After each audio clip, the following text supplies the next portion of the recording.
What's going on, everybody? Welcome to tonight's broadcast of the ACL, where it is the final week of the Swiss stage, final week of what we would traditionally call our regular season, and we have got a matchup between two 3-3 teams with everything on the line. Winner will get one of the final 5 spots in the playoffs. A loser will be eliminated from the 2025 Spring ACL. My name is Gordo. I'm joined by TDS, and TDS, we've got CBA5 Wagyu taking on DeathMark Esport for one of those final coveted spots. Yeah, exactly. The difference with our previous format and today coming on here, especially because the last time around when we reached the final week, more or less, we had those matches that were sometimes exciting. There were a few ones that were interesting, but there were already kind of defined spots for playoffs. We rarely had matches that would define some qualifications. This time around with this new format, last day of the split does matter, because it actually means that all 5 teams could qualify, or there's 5 teams that will eventually get eliminated. So it's going to be exciting, and these 2 teams, I think there's a good argument for both of them to really be able to qualify. I think there's a favorite, but the favoritism is not really that much higher than the other. Yeah, I completely agree. I think these are 2 real interesting teams to check out. 2 teams that we haven't gotten to feature on stream yet in the regular season, and that's great stuff because it just means our count for featured teams that have made it into the playoffs just going up and up all the time. Hopefully, everybody will have gotten a decent amount of exposure to at least the majority of those 16 teams. We'll break them all down to the salt mine this week, but always want to have some game footage in the VOD library whenever possible to better inform those kinds of takes and get everybody hyped up. The playoffs, they're going to be starting this Friday, but first things first, let's introduce our teams today. It's CBA5 Wagyu starting off on the blue side. This roster is Shocky, Minju, Insanes, Joyboy, and Aliens 3K. We're going to go by Aliens for this guy. Yeah, I think probably easier to remember, easier to go for, and also easier for us whenever we want to call any hype play if it does happen. And the team, looking at some of these players, there's players here that we have seen before. If I'm not wrong, there's more than like the 5 members here, maybe Aliens actually, probably not, but I would say the other 4 members, ACL players that have played ACL before, and this time around, one of the first chances or another chance for them to qualify into the playoffs. It would be really interesting seeing them being able to achieve it, and I think places to really look forward to, it has to be mid lane and top lane for me. Yeah, absolutely. And we'll talk about the specifics in a second, but do want to get both of these teams introduced to get into the draft. It is going to be on DeathMark's side, Karziak. This is BB in the jungle, Zephyrat, Doc Duna, and Gabex from top to bottom. Roster with a few familiar faces rejoining. And a few new ones as well. But like you were saying there, TDS, I think top and mid definitely going to be big roles to take a look at. We found Insanes will not be playing today for CBA5. It will be Heal It Up, and it has been Heal It Up over their last few weeks of play. So ever since they played Zero Animosity about 3 weeks ago, they've had Heal It Up in the roster. He played against Zero Animosity, against Flippers, against Legacy. Presumably would have played against Supernova Dark Matter had that not been a forfeit, and now are playing here today. So they're basically getting the majority of the reps here. Insanes perhaps moving over to Milk Esports, where I believe he played in the OQs. And if I'm not wrong, he actually did a good job. So props to him over there with Milk Esports. And now on here, if not for the FF last week, I would have been a little bit more excited about CBA5 as well. But I think that blank there it still gives us not enough information to really put them like the clear favorites, right? Because I do think that CBA5 is an interesting team. They have great things to really try and prove and play around with. And they have players that do have interesting stuff to try and bring forward. As DeathMark already responding with jungle and mid lane pick, but I want to focus, like you're mentioning, focusing on the mid lane as well here is probably going to be fun because the unit play has to be good, and also I think DeathMark really has a mid laner to pull it off. Yeah, absolutely. So looking in here, oh boy, all right. So I think we have got some off rolls going on here. From what we're seeing on CBA5, it's looking like it's going to be Aliens in the jungle. It's going to be... Wait, no, we have Minju. No, they're just in the wrong order. Okay, it's okay. I think we're getting wrong order. We're getting trolled. All right, so it's good. Minju is here. So they're just in the wrong order. That's fine. So it is Minju. It is Aliens, but they do have Young Jay in instead of Joyboy today. They have been alternating back and forth between those 2 marksman players. So it will be Young Jay in for Joyboy.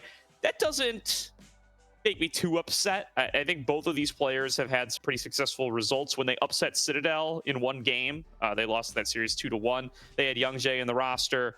They had Young Jae in against Legacy, where they did lose, unfortunately for them. But I think this guy will certainly be able to fulfill the role.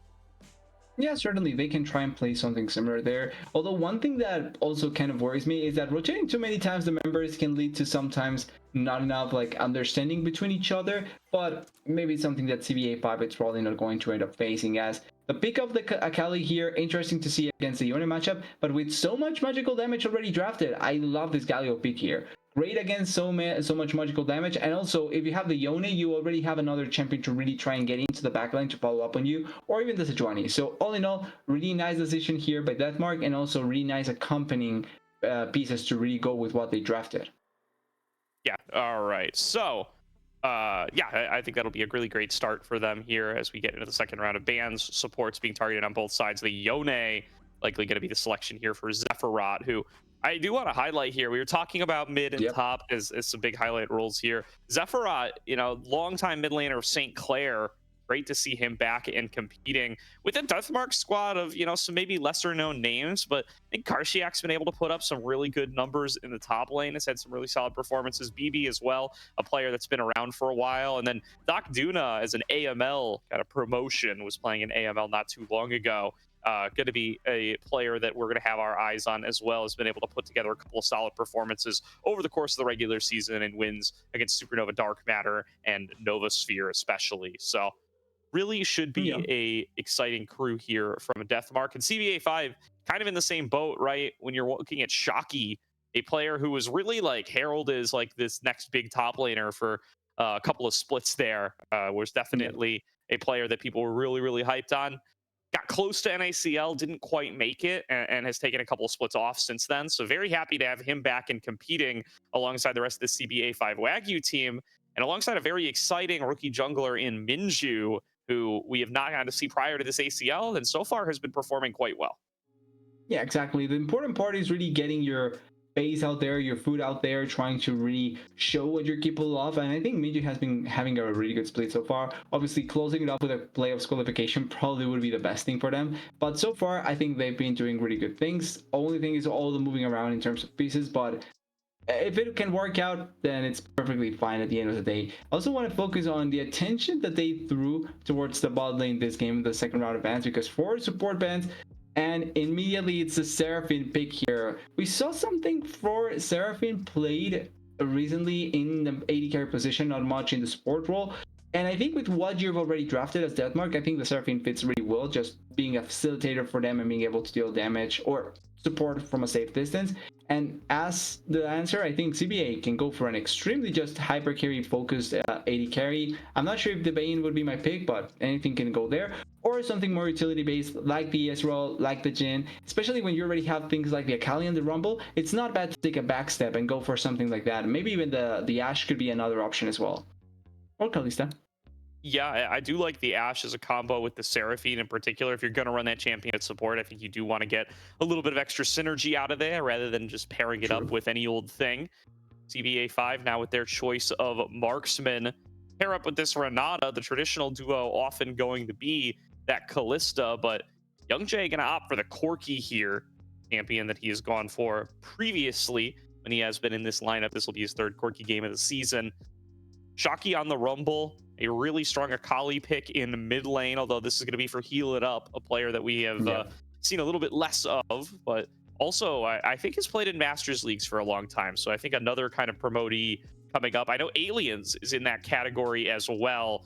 We'll be playing on the Toe Sucker Tom account. Thank you very much for that, Aliens. And it's going to be great to see. It's great to see players move up in leagues, and now we fighting to be in promotion here, right? Somebody who was in AML last split going to be in ACL playoffs this split, one way or the other, no matter how you cut it. So going to certainly be a very exciting matchup and a very exciting event for whoever is actually able to make it on through. As Aphelios rounds out the draft for Doc Duna. That's an interesting last pick. I'm I don't think I saw any Aphelios buffs, although maybe I'm just blanking on it. But if they did, probably one of the reasons was you're bringing it out here. It is going to be the Seraphine support as well, so can still work similarly to the idea that I was expecting from the Seraphine. But this Aphelios means that there's going to be an extra bit of hyper damage to really pull off in fights. And also, it's going to be interesting seeing how it develops itself in the bot lane. Can it trade well against the Corki? Can it find its damage in team fights? Can it reach the power point of 2.5 items, 3 items? That's going to be the important questions here for the ME, because if the Aphelios falls behind, it really is no more than a glorified minion to a certain degree. So it's important to see how they will try and play around him. Yeah, I definitely do agree. It should be an interesting one for both of these mid laners. I do think Zephyrat, a player that I've been very impressed with pretty much every time he stepped into ACL, and I think they were in finals at one point, right? St. Clair's made some deep runs in prior ACLs, especially the early days. Yeah, I think St. Clair was, so as far as I remember, in ACL, St. Clair was in one, but at that time, I think it was Akashi, not Zephyrat. And then before that, maybe right. There was another one. I think they were splitting time at the time, but I think you're right. I think in the deep playoff run, it was largely Akashi, but Zephyrat certainly put himself in to some really good performances as well. And Karziak is kind of an up-and-coming top laner. I think has done a really good job here as well. Throughout the season, he is actually going to be the one piloting the Yone top lane, so has been a big recipient of the majority of bans for DeathMark Esports. DeathMark, when teams are facing off against DeathMark, the player that they have focused on the most have been these solo lanes. It's a lot of Aurora bans dedicated towards Zephyrat, and a whole slew of champions from Karziak that people do not want to let him get access to. The Jace, the Ambessa, the Yone, even the Kennen and the Cho'Gath and the Rumble making some appearances. So a huge, deep champion pool for this guy that he has really kind of struck some fear into the hearts of their ACL opponents on.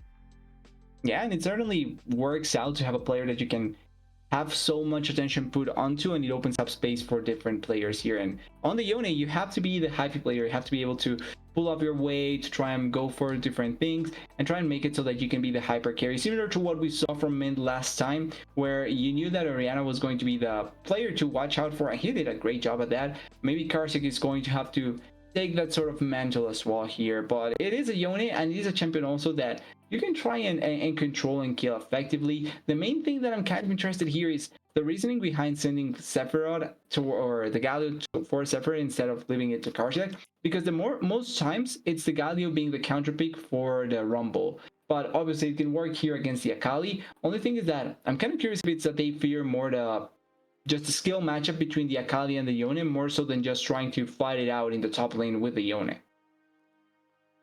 Yeah, it's a interesting call out. I mean, we'll see if BB makes his way up there frequently when they have been. I mean, both of these teams I think have had very dangerous jungle top duos. It's been a lot of focus up towards the top lane out of both of these teams, and so that's why it makes it an interesting matchup to really check on out here. I think there's two young high mechanical top laners and two junglers that have really committed to enabling them. I think BB maybe a little bit heavier in that enabling camp, has really focused in on stuff like the Vi and the Xin Zhao and stuff like the Sejuani over the course of the season, but has had a couple of carry games. He's had some pop-offs on stuff like the Viego as well. Whereas Minju, I think a little bit more of a solo carry player in his own right. Obviously going to be on the Xin Zhao this game, so expect a little bit more enabling play. But I mean, Xin Zhao with kills, we've really established that as a bit of a meme over the weekend in OQs. Yep. But Minju, I mean, a Master Yi guy at heart, really. And it's a pick that he has drawn a lot of bans on and has even gotten to pull out twice in ACL so far. Both of those games have been wins. So never mind, actually, they lost one of them with Flippers. So they're 1-1 on the Master Yi, but definitely a pick to keep your eyes on as this Fearless series develops. It's a 50-50 on the G. Maybe it's actually something that we end up seeing, although for a qualifying matchup, I'm not expecting to see the G pop off out of nowhere. But Xin Zhao, it's a champion that you can always try and make the most out of. You can try and gank, you can try and carry, you can do a lot in teamfight as well to deny some of the damage. And champions with low mobility like the Aphelios are going to be the best target for Xin Zhao to try and get on top of. So I think Minju has a lot of potential here to really make it not only work out, but try and dumpster on this bot lane as much as possible and try and open up the space for their carries to really make it work out as best as they can. Yeah, I mean, this is a really squishy duo, right? Coming out of Doctuna and Gabex. So these guys are really going to have to play conservatively, especially if they don't have BB hovering them, and if Zephyrat is not going to be level 6 or not going to be hovering either to be able to get in there with that hero's entrance. That's what's important to keep an eye on here. Overall, I do think it's a really solid matchup for Zephyrat, though.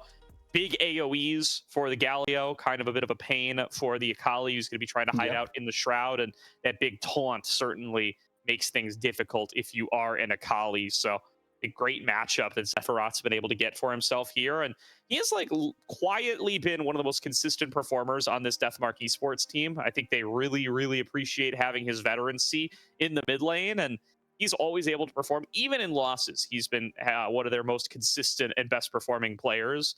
So I like seeing him on this Galio here, where he's going to be able to take a little bit more of a shot calling role, but also have himself a solid matchup to be able to get out there and influence the map.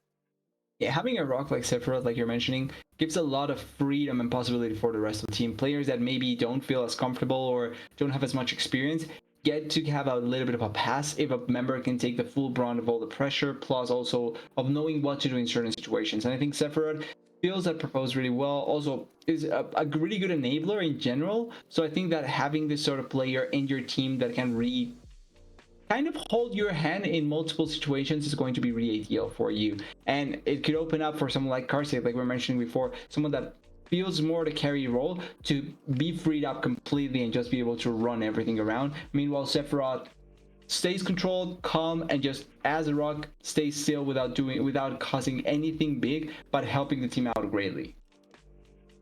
All in all, TDS, I think a series that is well primed to break our 2-game curse. We have had every regular season matchup, and listen, the streams have been great. The games have been great. The matchups have been great. We've had some very close games of League of Legends on Aegis Esports GG this split, but every single game, every single series has been a 2-0 on the featured matchup stream. This might be the one that breaks it, though. I think both of these teams have had a lot of 3-game series in vacuums, and now they are poised against each other in the 3-3 bracket. I think this could be the one. Well, Mint was a 3-game team, and they weren't able to do it either. So we'll have to wait and see. We'll have to wait if it's going to be this one, the one that breaks the curse. And if not, we may go into playoffs without having a 3-game series go all the way. Which we can kind of technically say that the curse works until playoffs, or before it's just a regular season curse. They have a lot of ways to move around with that, actually. Well, look, eventually it'll be best of 5s, and then we'll have to have more than 2 games. But we are on to Summoner's Rift for game number 1. A CBA5 Wagyu on the blue side, taking on DeathMark Esport on the red. Seasons on the line here, and does look like we had a little bit of pausing to get us started. So, of course, we do have the post-pause pause and the post-pause pause. And now going to be able to get things started finally without interruption. Couple of substitutes in, but all in all, both of these teams looking geared up to be able to make good on their promise of a potential ACL playoffs. Do want to call out that is Aliens on Renata, just on an alt account, and that is Karsiak in the top lane for DeathMark. He is also on an alt account. I really hope that next time around, when we have the tournament, be a little bit more like when we change some of the things of the tournament, we should enforce the rule that they cannot change the name of the summoner of their summoner ID without really telling us beforehand what name they're going to go for, or put it in, or it must be the one in the sheet, one of the two. They're in the sheet. You just have to click the alt's hyperlink. So make it so that it's only one name. That's my rule for the future. I agree. I'm on board. I think it can only be good for you guys. Let's let 2025 be the year of making your IGN your comp ID. Yeah, would probably be most ideal, as we also see just light attempts at hurting each other a little bit. No deep vision, or actually no, one ward was obtained here inside of the deep enemy jungle for DeathMark, but nothing really out of the ordinary. So it's just going to be pushing and trading for the start of it. And both junglers also importantly starting opposite sides of the map. We probably will see Xinjiao trying to take advantage of this squishy bot lane, and then Rumble trying to be the objective of the Sejuani if possible. Ooh. Oh, nice combo here from Heal It Up, Great hitting damage. level 2 first and taking a big trade up against Zephyrat. Gonna be a good little bit of relief for Inakali, who is gonna struggle pre-level 6 in this matchup. At least you would generally expect her to, but did a pretty good job, avoids the Winds of War, gets a nice trade-off, and that'll give a lot of relief. I'm pretty sure the biggest point where you begin struggling against this Galio is whenever he can taunt you, because his full combo will deal most of your health bar, and then you won't take away that much health if he's trying to just respond you accordingly. So really good damage trade by Heal It Up, and he has to try and set up that consistently so that he can keep the Galio at bay for a really long time. So Young Jay subbing in an 80 carry this game, a player folks will recognize from Chaotic Solar.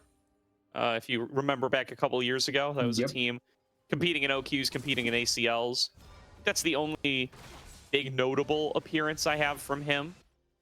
But has been performing pretty well when he subbed in on the CBA 5 team. So don't want to diminish that by any means. Certainly looking like he can be competitive here. And it's up against Doc Duna, who, again, no disrespect, but is coming in as an AML promotion. So both 80 carries with things to prove, I think, trying to qualify for their first ACL playoffs.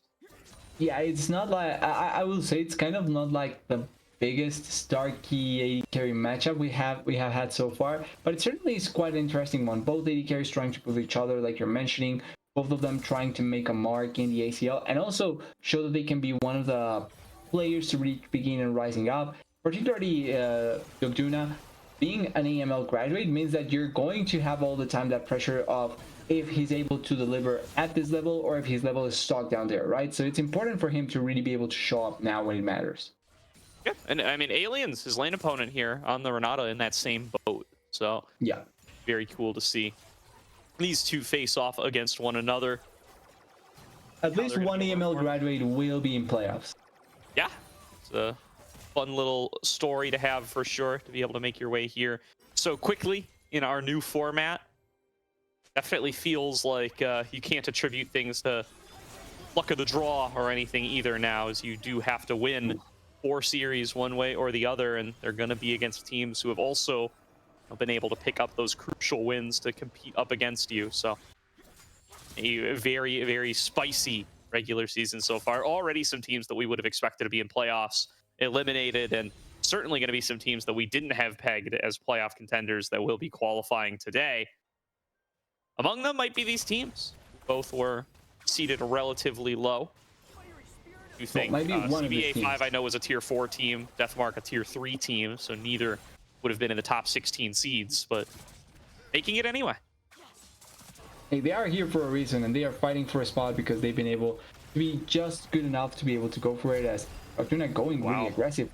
This might be first blood. Doc Duna taking a lot of damage here. Young Jay has the bailout on him, will be able to retreat with that Valkyrie. BB has been found 1 versus 2. Minju in there for the collapse. Gets the knockup, failed the flash over the wall, and I think Heal It Up's about to walk away with first blood here. It's gonna go over to Minju. Flash forward from Young Jay. Gabex might be up too far now. It's return fire here from Aliens, trying to keep Young Jay alive. Did already use the bailout, if I'm not mistaken. Gabex there on the cutoff, does throw out the double high note, dodged away from an Aliens looking for the last auto. It's a solo kill to the Renata.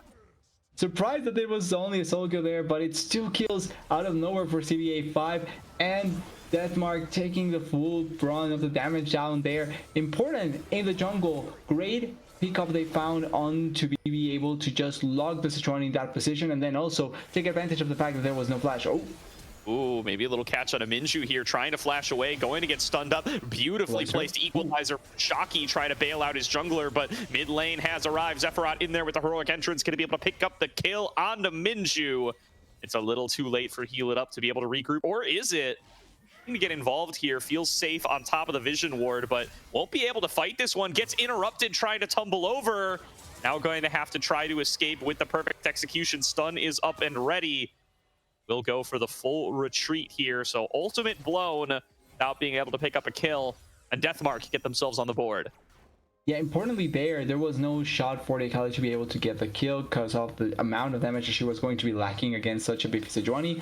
But then also in the previous play, catching off Minju so effectively, finding the Xin Zhao inside of the jungle and being able to just take so much of his health bar is quite important, as Shoki still has flash, but here's the Sejuani as well. It's fine. Hovering top of both junglers. We expected to see some action top this game, and we've already gotten a little bit of it. Be the first little bit of kill credit going over to Karziak on the Yone. But Shocky developing a little bit of a CS lead. So as these two waves crash each other in an even state, it's a little bit over 10 CS. So it's actually pretty substantial, the lead that Shocky's been able to develop here in the early levels. Yeah, they've been able to find quite a good lead, especially by just getting the better out of the trades, doing a really good job at pushing the Yone whenever they can. Although now the Yone, with his first components, the first few items that he gets, and being able to reset on his E cooldown, it's going to make this trading pattern much more difficult, because now you're going to be taking a lot of damage from a safe distance, and going to suffer a lot from that as well. Yeah. Oh, going to be little bit of calm after the storm here. The first dragon up and available, and the first spawn, or only spawn, I guess, of grubs so far up here as well. Neither party willing to commit for it yet. Clearing out their bottom sides on both sides, but BB, the one who's done on the bottom a little bit earlier here. See if Minju tries to make a path up there. This is a good trade from Shocky. Ooh. Nice dodge away from the Fate Sealed. Be able to keep his health bar up there, and now committing that equalizer just to clear out the wave. This would be a great time to go for grubs if Minju was on that side of the map, but he is not. It would work out quite nicely, but he's taking advantage of the fact that his bot lane is also getting a push and able to move into the dragon. Now, I'm pretty sure they know about this. Yeah, it's even BB coming down here on the side to be able to stop this from happening, but I don't think they have enough position, although level 6 is for both sides. Dash back in, he's up, duking it out with Sephiroth there, waiting for an opening to get in there with the heroic entrance. Gebex though, the ultis down. Minju picks up the feat of warfare, getting rezzed back up by the bailout. So much extra damage onto Duna, but scared of the stun. Young Jay going to give up the pursuit there. Does look like healing up, pull back there, able to force out Sephiroth. Here comes the heroic entrance. Everyone is so low. Can Young Jay get in there to find the shot? Sephiroth getting some distance back away. Duna with a huge heal, getting it off the Infernum Severum combo. Heals off the flamethrower and melts too. Yeah, working out so effectively there from the side of DeathMark. A lot of that coming from the disjointment from CBA5, particularly Minju going in, but not popping his ultimate a little bit earlier. He takes so much damage on the distance, and then the re-engage by DeathMark is so well executed, so well done, and the range discrepancy was affecting the fight at the end there. A really good fight for DeathMark. They will secure, or actually no, they won't secure the dragon just yet, but they do secure a teamfight victory and a lot of gold in their favor.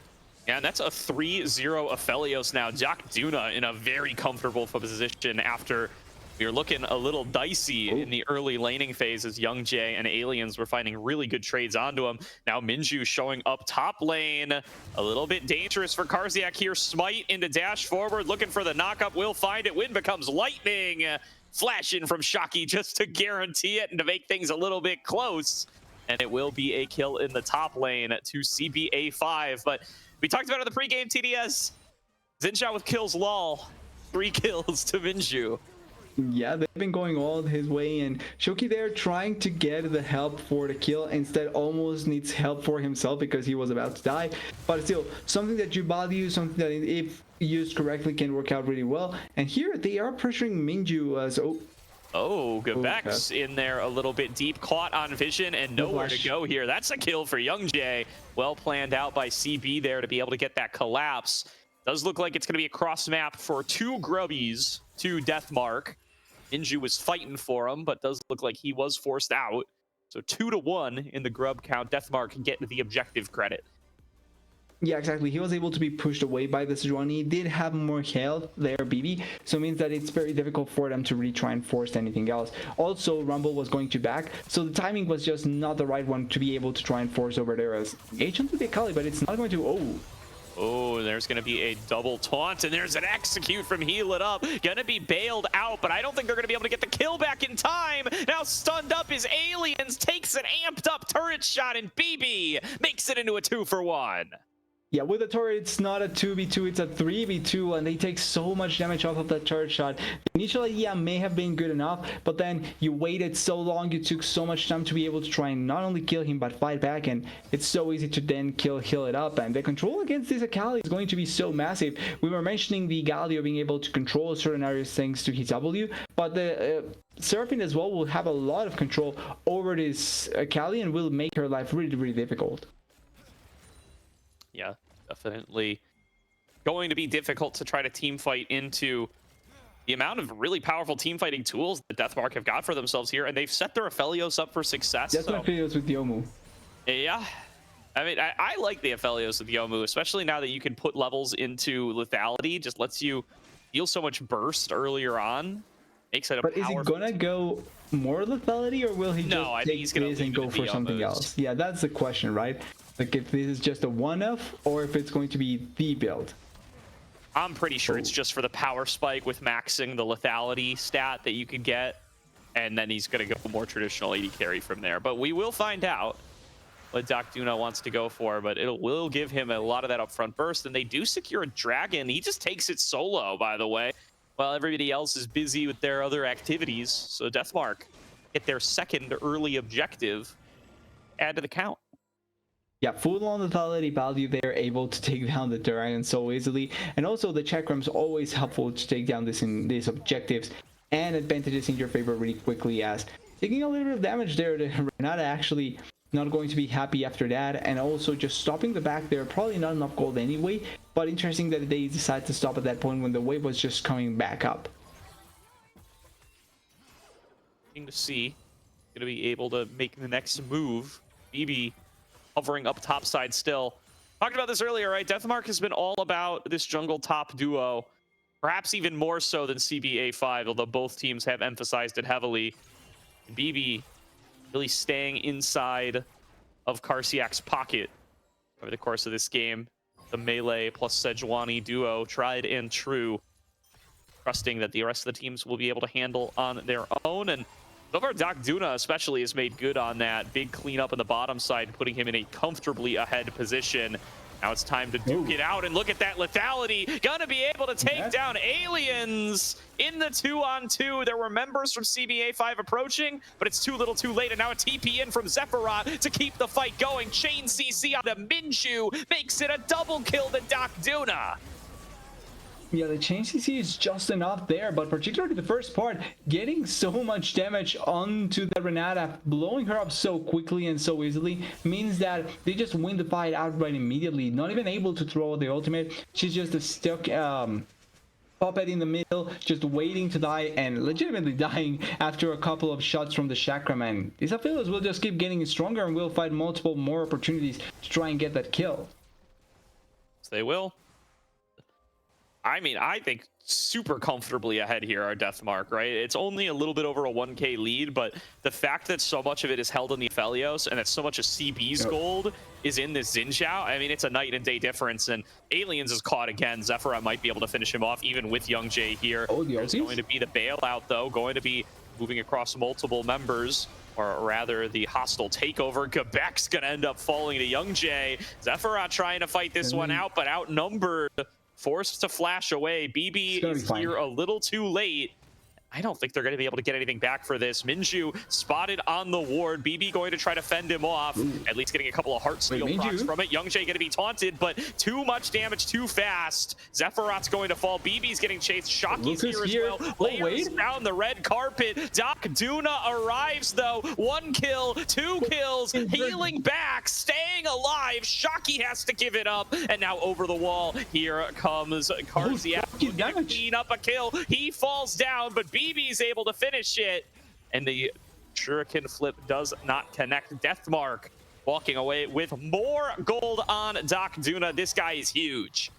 Yeah, but that's also important to notice why they were kind of losing the previous fight. Yes, the gold is all focused on DocDuna, but then you look at the rest of the scorelines. 2-1, there's a Johnny, 0-2, Yone, 1-2, Galio. The damage is all legitimately all focused on DocDuna and these Aphelios. If the Aphelios dies at any point, the fights may just be completely over for DME because they don't have enough damage elsewhere. Completely agree with that. Second item LDR, by the way. Is this the build? But Is for this what whom? Aphelios are doing these days? Yeah, I'm not even sure about that. I think I will need to just search quickly on the internet. Maybe Reptile has something to say about that, but I'm not sure about the build. Yeah, I mean, I'm seeing most people are still going the traditional build. There's like a 6% first item Youmuu's rate. When you do go first item Youmuu's, I do think a lot of people go collector for a little bit of extra lethality, and then they go traditional AD from there. I'm not glad sure it's what not inspires the LDR. It's not anymore. really a heavily tank team comp he's up against. Yeah, I'm not sure about it either. Like that, just because of that, you probably would like to have more burst damage. Like I think Creed on this game would probably be so good because you get to blow people up from so much health so quickly, and there's barely anything they can do from a safe distance thanks to the sniper weapon. So interesting decision. We have to wait and see how it's going to work out. But the drive-by there from BB, but just in time, Heal It Up manages to flash away, keep himself alive. But there's 4 members barreling towards this turret. I do not think he's going to be able to keep it standing. No chance. Rift Herald picked up by Minju, but first turret falls to DeathMark in the same breath.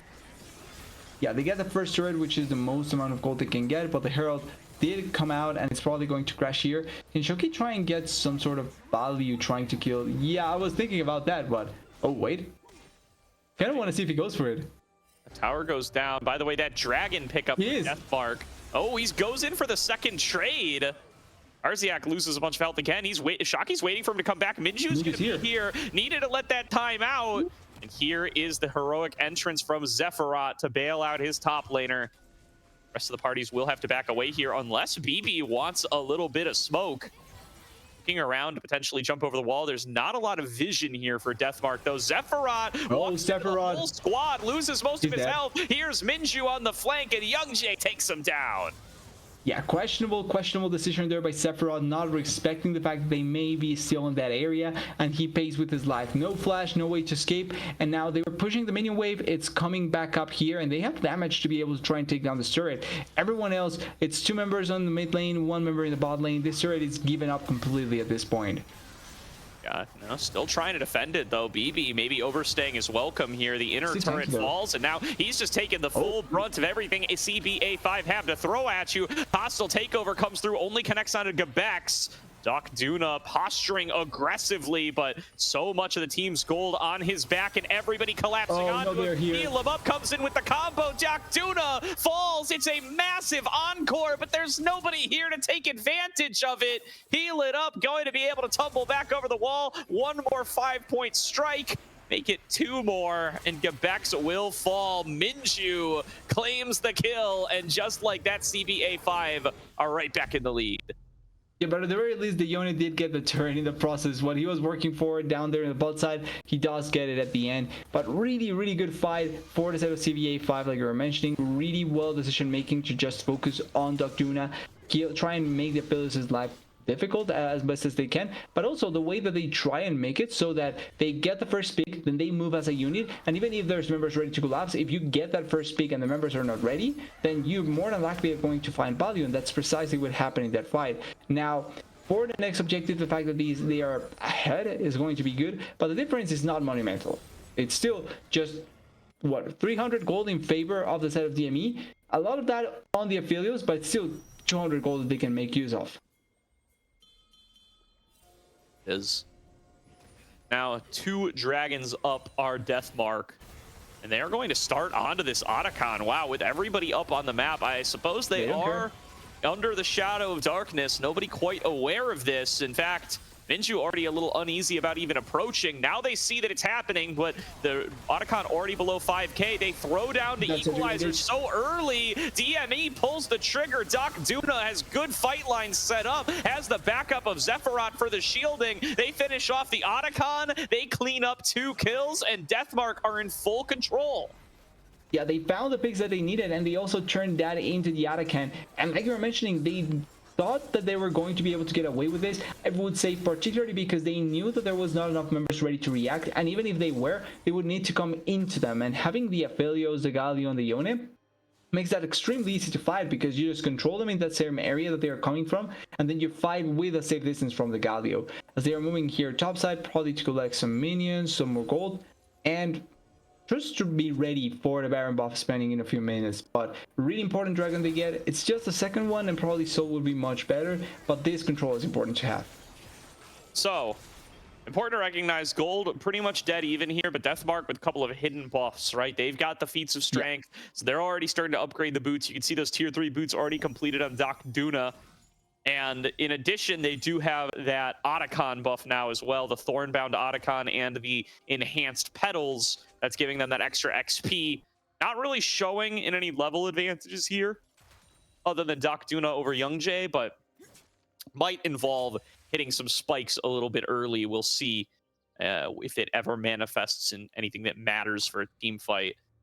Now, a couple of minutes of peace here, but third dragon going to be up in about 30 seconds, and DME can turn that into soul points. So you'd better believe they're already making moves towards that side of the map, and they already have Karsiak pushing up on the top side.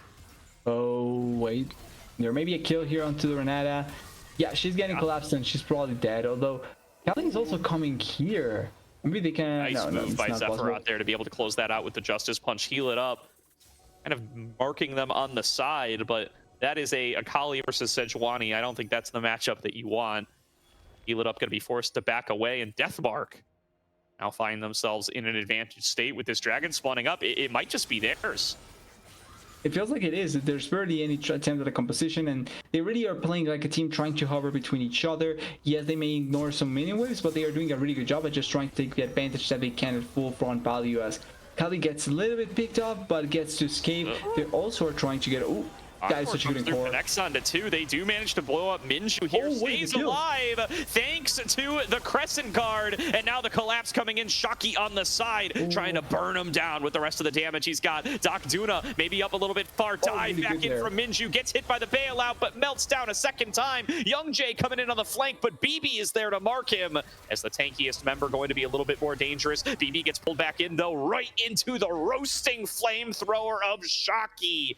And Shocky will pick up the third of the fight. Now face checking is Aliens. He might end up sacrificing his life, but Heal It Up is back in here. Young Jay has stayed alive, and Doc Duna has nowhere left to go. An ace for CPA 5.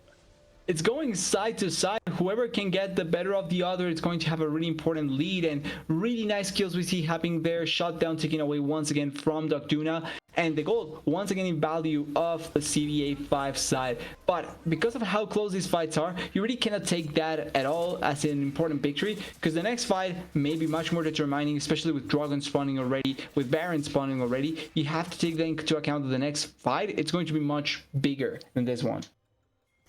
He did well, and I gotta say, feels like DeathMark take their eye off the ball here a little bit. They had the numbers advantage. They have the shot to get a free dragon. Doc Duna is getting the free dragon, but they can't help themselves. They take the fight at even numbers 4-on-4, and they lose it. Minju clutch with the use of that Crescent Guard, and another fight breaking out as we say it. Sephiroth has Akali all over him. Another big encore from Gebex. Heal It Up knows no place to go but in, and ends up dying to Doc Duna, who has perfect fight lines over the wall. Minju forced to use that Crescent Guard to stay alive. Doc Duna burning down to the equalizer, but again, no follow-up means he's just gonna dance around it all day long.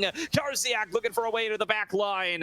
Will end up having to snap back to the Soul Unbound, but BB not willing to let them escape. They're taking the portal to get behind enemy lines, and CBA 5 are corralled in this top tri-brush. Numbers advantage for DME, and they're just going to launch themselves back into the fight, looking to see who else they can get. Hostile takeover has to be flashed away from by Karsiak. BB still in the front line. Minju taken down, goes into the bailout, will eventually drop. Sephiroth's back from the death chamber to finish off Young Jay. There goes Aliens, and it is a double kill to Doc Duna and a near ace for DME. Doc Duna is only doing everything in his power to really get as farther ahead as they can on kills this game, but really good fight, like you were mentioning, corralling them. Even though the Galio was not yet there, as soon as the teleport was available, he gets onto the back with the rest of the members trying to push them into the enemy jungle. And the thing is that even if you don't have another member on the back, the fact is that they are still putting their backs onto the onto the side of the jungle for DME, and that means that they are more than likely going to be victims of what comes after that, which is them getting collapsed on one side and collapsed on the other. Great fight by the side of DME, and huge props to them, winning the game really well with a Doc Juna that is massive. What a performance out of Doc Duna here. I mean, the scouting work I did before this game started, preparing for tonight's match, it did not have a lot of games like this. I am not going to lie. I think this team has largely played through Karsiak as their kind of plan A, and Zephyros has frequently been able to pop off in individual games on stuff like his Ari when the opportunity presents itself.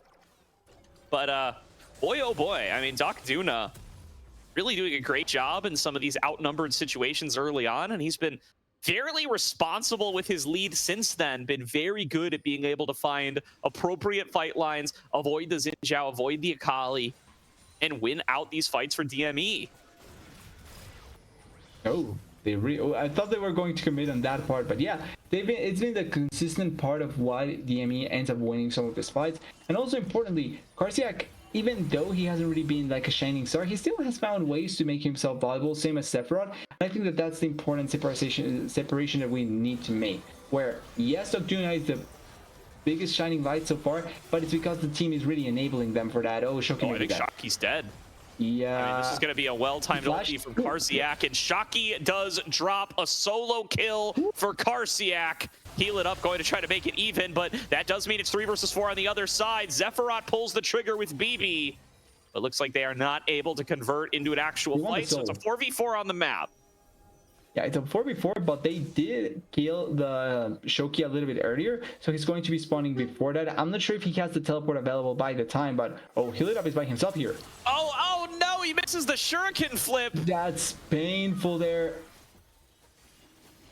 I think he's going to be able to get out of here, but I don't know. Actually, BB's on him, does get to the blast cone in time. Big mistake from Heal It Up. He had the angle, but does not execute.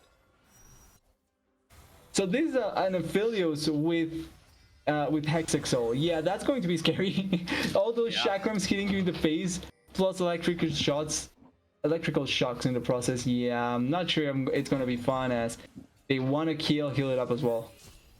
Yep, and very well may be able to get him. And, you know, I was just setting up a point about how Heal It Up is going to have to be able to find Doc Duna for there to be any hope at all for CVA 5. And he finds him and he misses him. You can lead a horse to water, but you can't make him drink. And Doc Duna stays undrunk today. I feel like that leaves out a whole slew of context. Like, for what if it's ocean water? Do you actually want him to drink that? Probably not. I don't know. Yeah. I don't know how much it applies. I think he would have really liked to drink that water this time around, but doesn't work out. DME get themselves an inner tower, and they're going to back on away. Hextech Soul in tow. Yeah, it doesn't work out that well for them trying to take down the base, though. And even though they do get the soul, it's not like they are pushing way too heavily with it. It's still the biggest risk is still the fact that you have Doc Juna with 13 kills, 4 items completed. Well, actually 5 items if you count the upgraded, the Fits of War upgraded as the extra value for as for an item to be an extra item. But he is really strong at this point. Only thing I'm questioning is the Guardian Angel, not because it's necessarily bad, but maybe a bit too defensive, especially at a point where I don't think Heal It Up can kill him. Do not think so either. It may very well be what comes up next. Could clear out on their camps, just preparing for the upcoming showdown. DeathMark with all the chips on their side. The addition of an extra permanent buff. They got 3 of them now, between the Feats of Strength and that Otacon and the Soul. And wow, look at this damage already. Although Fate sealed out of Karsiak, maybe a little bit hopeful. Does not end up connecting, but he's got the backup, dashes forward, gets the knock up onto Shocky, who goes into the stasis, melting Karziak back down with that flamethrower inside of the stasis. BB gonna have to back on away now. Here is the heroic entrance from Zephyros to be able to rejoin with the rest of his team. Hostile Aphelios is dead. goes, only really connects onto Gabex. Doc Duna took a big chunk on the side, but was able to stay alive, and they're going to look to keep moving forward. Heal it up, connects the Shuriken flip, gets Doc Duna into the Guardian Angel, able to execute onto Zephyros on the other side. Doc Duna, one more auto will take him out. It's a double kill to the mid laner. It's an execution from Young Jay, and BB, the last one standing. CBA5, they scrap together a fight win. Yeah, the in there by DME, but the big victory there by CBA5. All on that coming from the fact that they kill at the start Karziak. Even though I understand the idea here, I don't think you have to commit initially for this as soon as you have the soul unbound. So you play for it really early, and then you try and recommit. Recommitting is fine as well, but you know that you're going to die here. The problem comes from Doc Juna here. He takes a lot of damage off of the equalizer, then he walks forward, still takes a lot of damage here from Youngja, which was hitting on the right place as well, by the way. And then also you have the extra value from the Hextech Soul hitting Doc Juna from his own teammates. So all of that is stacking into the damage, and then here, not expecting the Akali to come through. I think that's the biggest mistake ever. And this is also why I think that the Guardian Angel is fine and all, but more than likely, whenever you die on top of the enemy team. So you're going to get killed once again. And Doctuna, even when he tried to escape, he still gets collapsed and then dies. So really bad death there. It's still not enough to take back the advantage that he does have, but it is something really good for them to try and turn the game around. Certainly is. Now working on the Baron buff.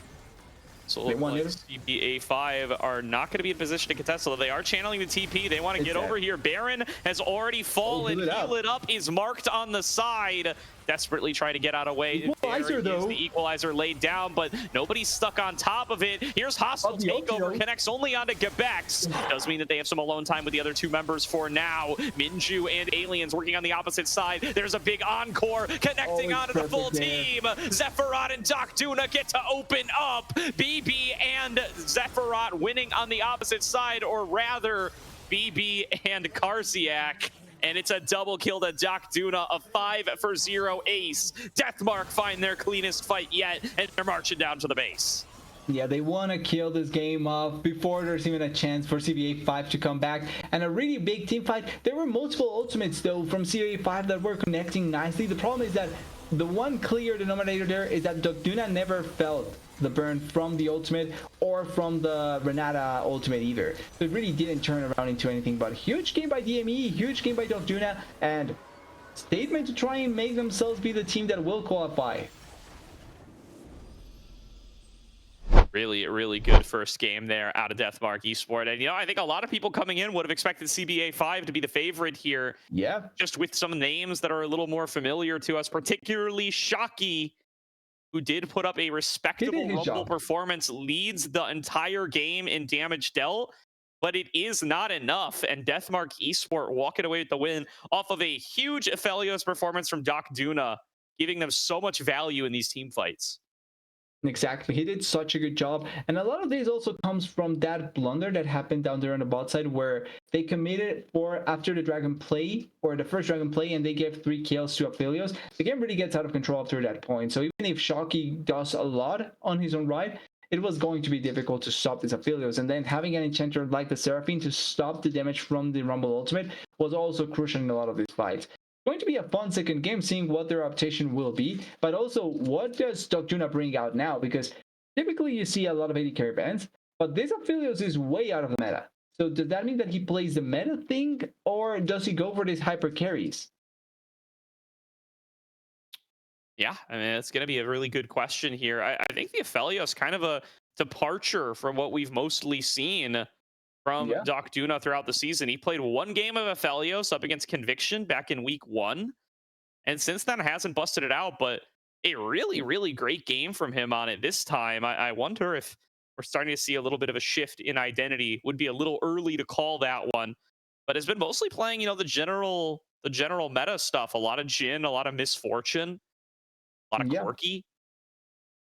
But Maybe this he knows that Aphelios game, wow. why the Aphelios is probably the best choice against the Corki if he plays it a lot, but we have to wait and see if the next game will be something similar to that, because once again, ZBA5 is technically the favorite to win, and they have players that can turn around a situation here in this series, Shoki particularly, so it's going to be an interesting game too, 100%. Absolutely will be. Certainly looking like this could be our 3-game series, TDS. I'm going to keep throwing back to it. That was a close game number 1. Let's see if CBA5 can make good on it and break the curse today. We're going to throw it to a quick break here in a moment, but first things first, we do want to give a shout out to Zen Market. You ever had a problem longing for that special Japanese item that you cannot find locally? Zen Market is the solution for you. They are your one-stop shop for buying products directly from Japan. Help you buy items from over 10,000 shops in Japan, as well as place bids on auctions on your behalf. They'll consolidate all your items safely into one box and can ship internationally. They provide excellent customer service in 19 languages, which is why they are trusted by over 2 million users worldwide. Check out the panel below the stream or click the link in chat to check them out now. If you sign up with promo code Aegis, you will get 1,000 yen off your first international shipping fee. Thanks again to Zen Market, and we'll see everybody after a short break. 日本国内発送のみ？あ、それなら全マーケットね。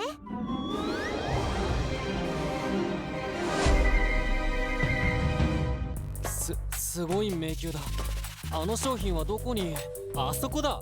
でもどうすれば？わかった。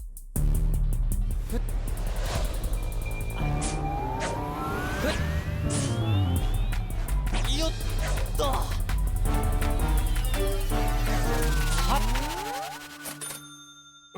はっ。よし。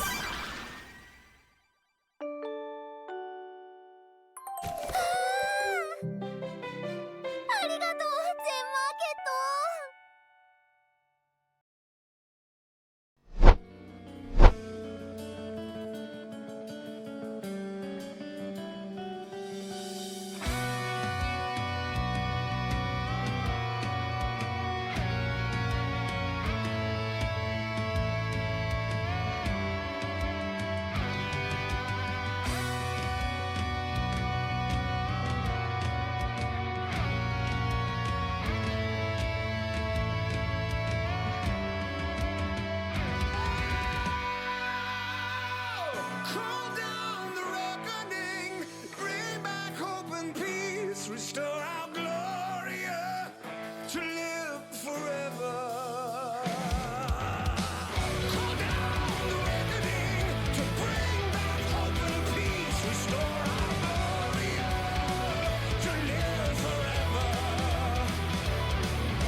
Welcome back, everybody, to tonight's broadcast of the ACL, where DeathMark Esport are up 1-0 over CBA5 Wagyu in a match with their whole ACL season on the line. Remember, winner will make it into one of those final 5 playoff spots. Loser will be going home playoff-less for the 2025 spring season.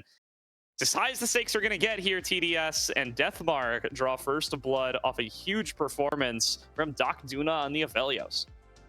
Yeah, doing a really good job with a hyper carry that people have gone away from, not necessarily because they don't like it, but because Aphelios is not great. Like, let's be honest, Aphelios is, I think, one of the most popular AD carries, just because of how like enjoyable he can be. But at the same time, I think that his damage, his lack of damage because of a lot of things that have happened around him, really make him difficult to play. But Duna does a really good job, gets 3 kills and carries out the game off of that. Now it's on CBA to really find the ground of how they want to play here, and I think a lot of this has to come off the back of Shoki. Shoki has to be the one that probably will need to be the most powerful member on CBA5, although he did have a good game, but not enough to carry them.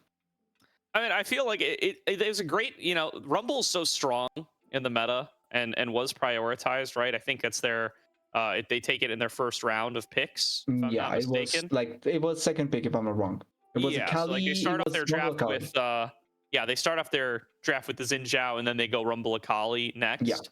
But like the fact that they end up with the Renata as their support means that they just don't really have the lockdown, keep folks on top of that Rumble ultimate. And I mean, I'm not crazy about it with the Xin Zhao Akali either. Like, I think you want a little more CC out of one of those positions to be able to make maximum use of it. So we'll see. Either give something a little more independent to Shocky this game, or I mean, obviously you can't go for the Rumble again, but you're going to go for a team fighting top laner, try to set up for it maybe a little bit more in depth.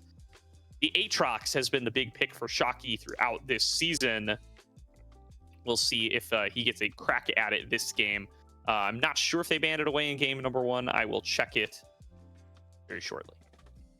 I don't think it was banned away in the first game. If I'm not wrong, there was more focus towards when, I think it was when the top lane ban that they went for on the side of DME, where CBA went for. It was Gwen and Jace, you're right. Okay, so it was the Jace as well. But yeah, I didn't see the Aatrox, that's why I wasn't thinking about it. But they do have red side pick this time, and they have counter pick for Shoki. I think that can be completely fine if they wait until the end of the round just to try and go for that pick and give him an advantage in the lane.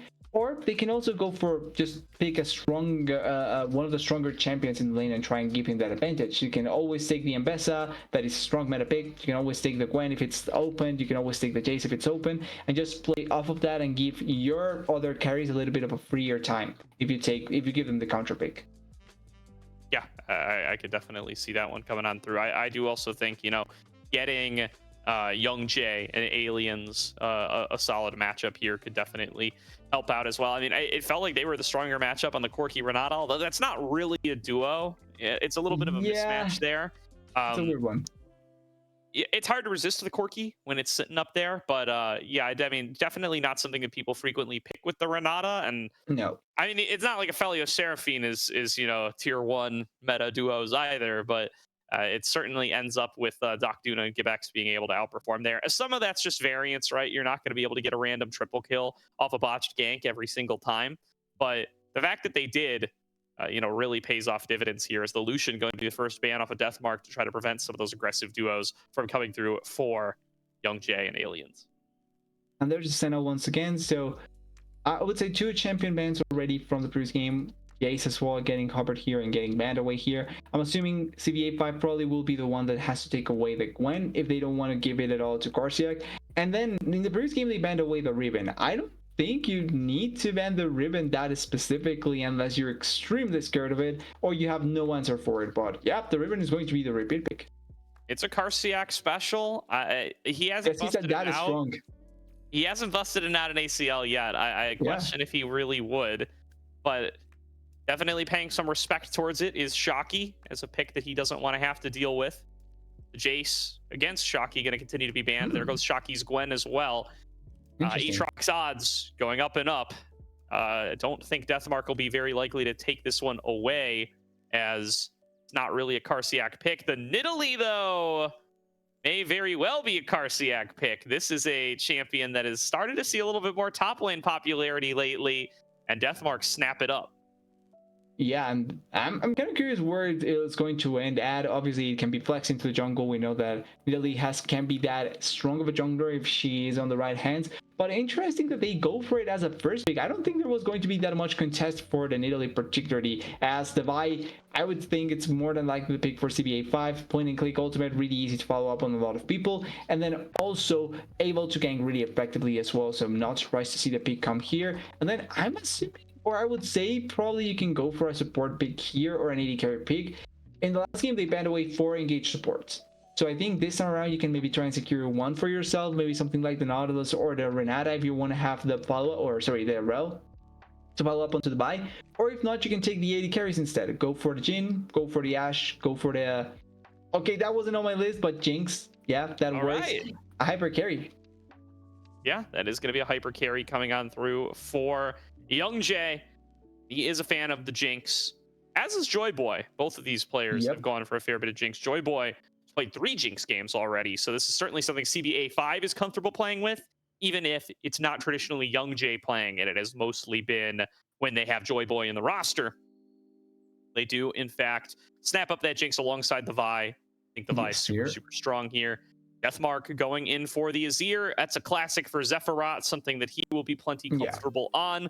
I am surprised to not see the Aurora come through. This guy's drawn so many Aurora bans this season, and it's just flying through picks and bans, and he's not going for it. I suppose it has been tapped down a little bit in recent patches. Now in the jungle, just looking to index further on team fighting as BB goes for the Wukong.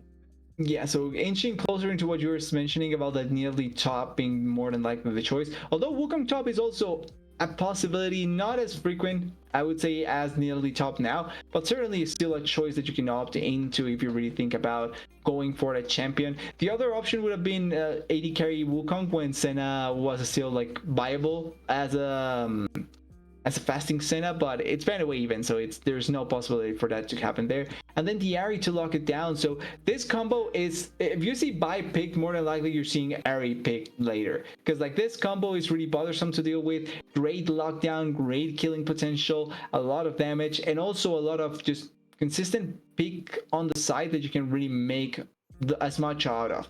So not surprised that it comes from here. And then I'm assuming it's going to be a lot of support picks once again banned away. That would be the most likely choice here. I do love this Ahri here coming on through for... I mean, usually you'd associate it with Zephyrat, but this time around it is, of course, going to be Heal It Up piloting it. But I've seen... I believe I've seen splits from Heal It Up on Risen Mythical, if not in old AVL splits as well. I recognize the name. So I think he's played quite a bit of Ahri in his time as well, though I don't have the stats in front of me to validate that. Certainly going to be a pick that's been strong for a long time regardless. Support bans on both sides, like you called out there, TDS. A lot of the big engagers for team fights going to be gone, banned away by DeathMark, despite the fact that they've got the Azir and the Wukong. It probably ends up being like Leona Alistar answers here, like it typically does. Although I think CBA 5 should go for something more enchantery, because they do have a Jinx. But the Camille here, blind? Well, actually not blind. Camille against Nidalee or Wukong here.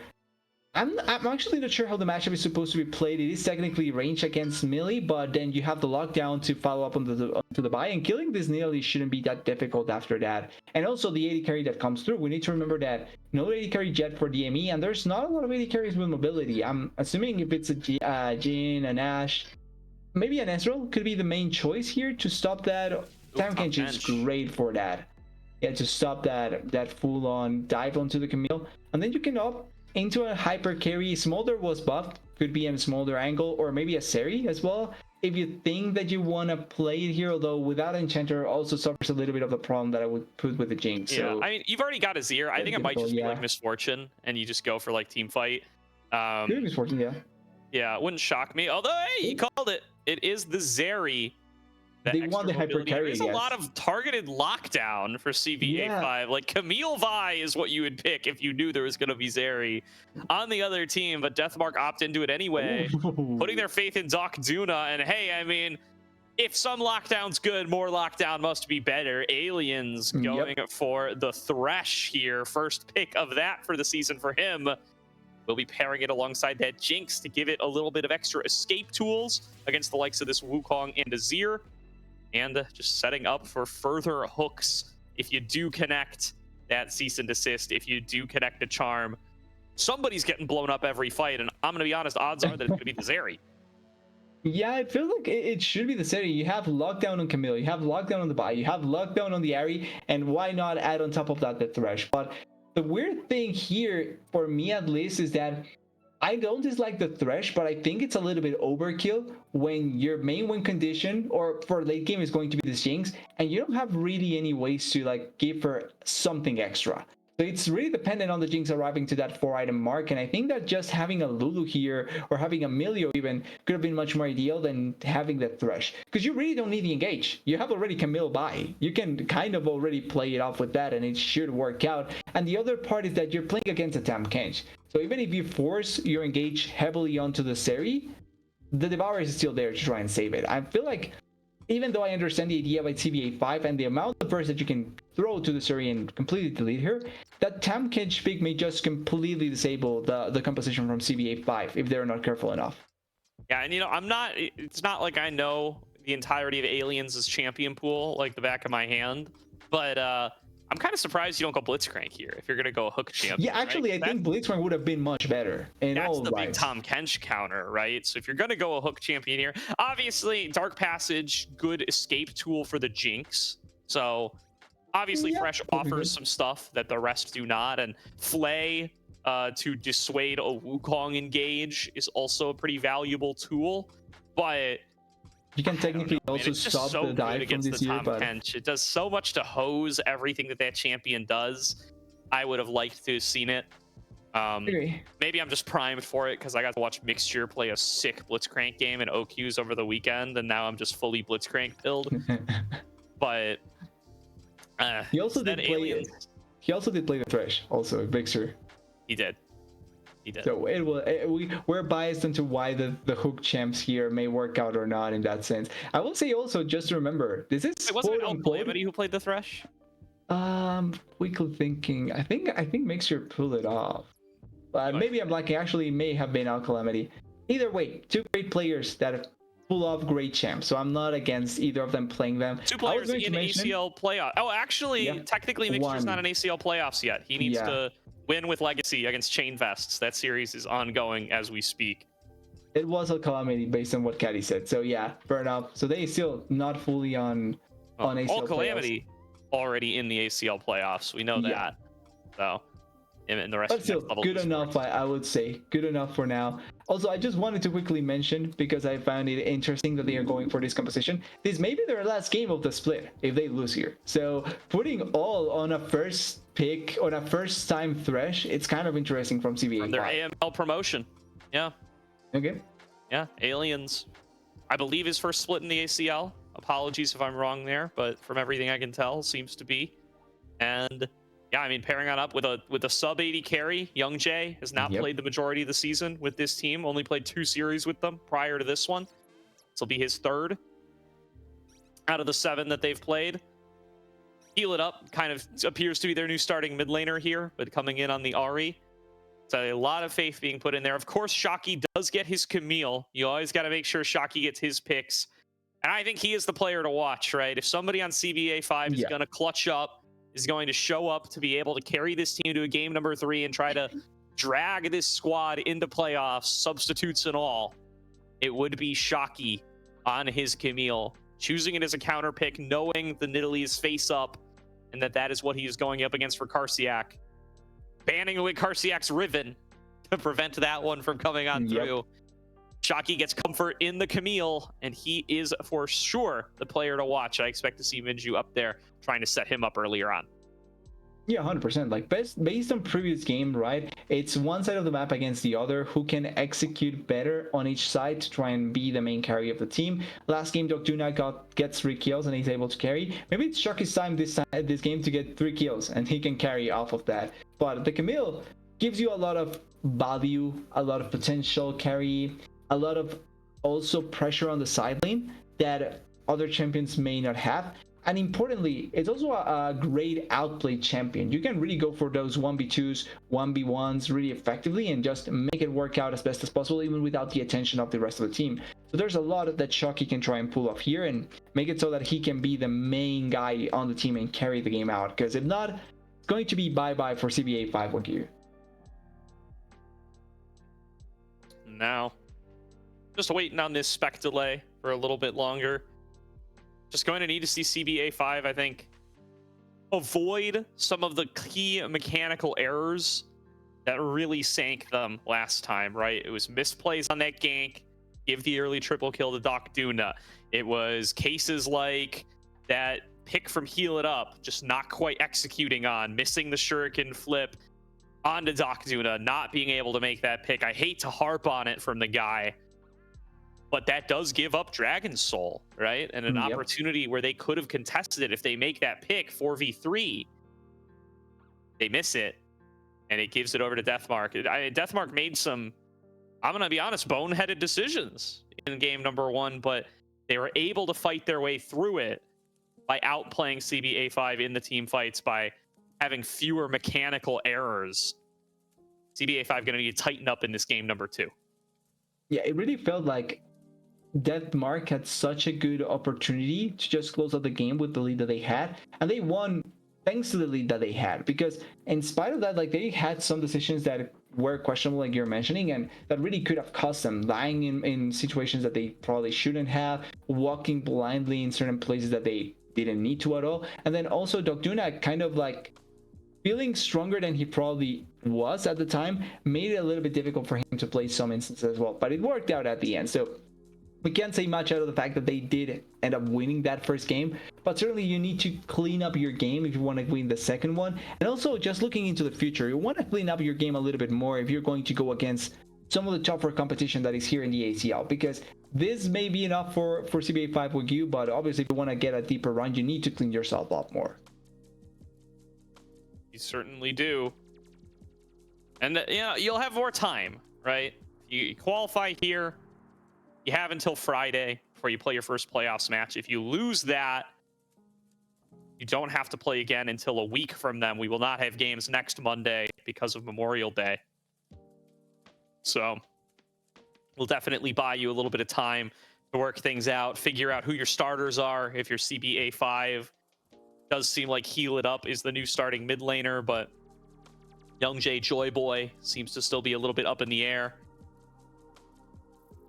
We are loading onto the Rift in the background. I heard champions, so I think we are ready to get in for game number 2.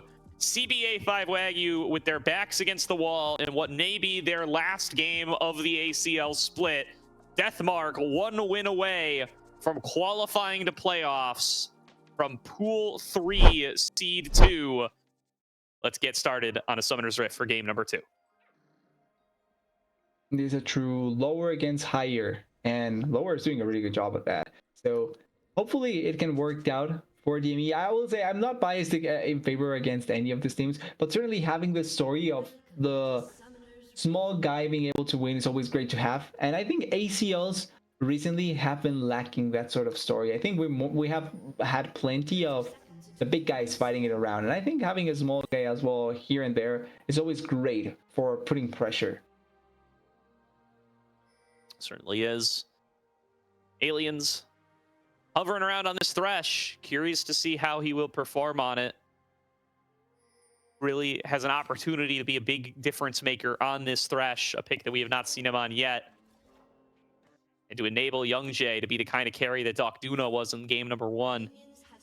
Hyper carry, 80 carries for both marksmen. Not really been the meta for the majority of this split, but saw what Doc Duna was able to do on the Aphelios in game number 1. Certainly can't fault these teams for deciding that bot lane may be the lane that matters for this series. As the minions crash, no action at level 1. Just some defensive wards thrown up. Jungler's going to be in darkness to kick things off. Yeah, and both sides already as well, like the previous game, both junglers starting on the opposite side of the map. It's going to be the Vi on the top side and the Wukong on the bot side. Pretty similar to what happened in the previous game as well. There was more attention for BB to try and go towards the top side, maybe help out the top laner a little bit more, where we saw Minju hovering bot side, trying to maybe set up a path for Zhongji, and that way try and get them as strong as possible early on. And it's looking like it's going to be a similar idea this time around, as a little bit of a fight here. Getting some early damage onto Gebex there. Finding the harassment onto the Tom Kench before he gets that gray health. Shocky stuck at level 1, gets hit by the spear. Karsiak nearly going to be able to find a solo kill. They're going for it. Karsiak under the turret. Shocky steps up, gets the auto, and first blood to Shocky in the top lane. Yeah, that is a bit of a misplay there by Karsiak, not able to get enough range to get the kill. But I'm not sure, was Shoki able to hit him before he went for the flash play? Because I'm sure that he could probably try and attempt at the execute in that position. But at the end, it works out. Solo kill for... Ooh. BB making his way up top, but Minju is there to match. And the 2-on-2 looking strong for Heal It Up and Minju. They will be able to push back DeathMark.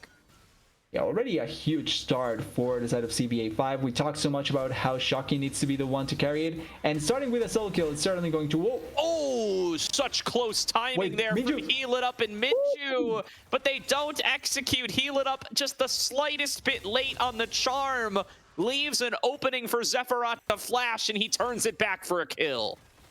Able to get the right timing there. I know, here's BB. No flash. Heal It Up with no flash. He's going to go down here. Does connect the charm. Pulls BB under the turret. That's going to be another trade. No. Oh, well, you can't fool the turret. You can't fool the turret into thinking you're a decoy. But BB knows he's dead. That's really unlucky there by BB. I'm pretty sure he thought he was dead by the turret shot and just stopped moving, thinking that there was nothing, that he was just going to die there. I think he was. Just enough. Did he get like maybe an extra heal from... Oh, wait.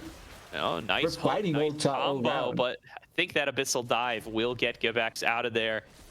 Just coming down to a knife's edge, these in-lane trades to start off game number 2. These players not playing with fear of their ACL season ending. DeathMark maybe could have benefited from playing with a little more fear, tying the turrets in both of their deaths so far. Yeah, ideally, maybe like holding on to a little bit more composure, or not being complete psychos probably works out fine in some of the situations. But hey, it makes the game more entertaining, and we're seeing fighting. And I gotta say, both sides, with the way that they've been trying to play, I can see the clear margins for them to try and get the advantage.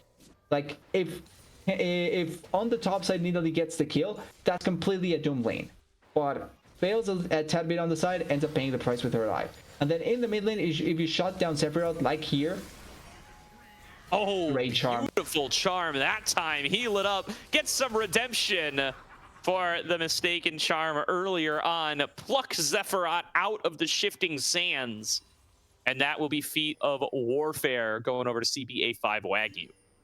Yeah, and just mentioning that, like, for the second time, going for Sephiroth, if you shut down the Asir, he's going to find way less opportunities to find the shuffles and find the volleys if he's weak. So, like, I think that the margins that they are going for, the plays that they are forcing, are fine, just because the advantages that they would get thanks to that are completely understandable. Now, if it works out or not, it can happen. But fearing that is something that I'm glad that they are not doing. Definitely. CBA5 with an early advantage, making these ganks happen. Minju showing up to get one done.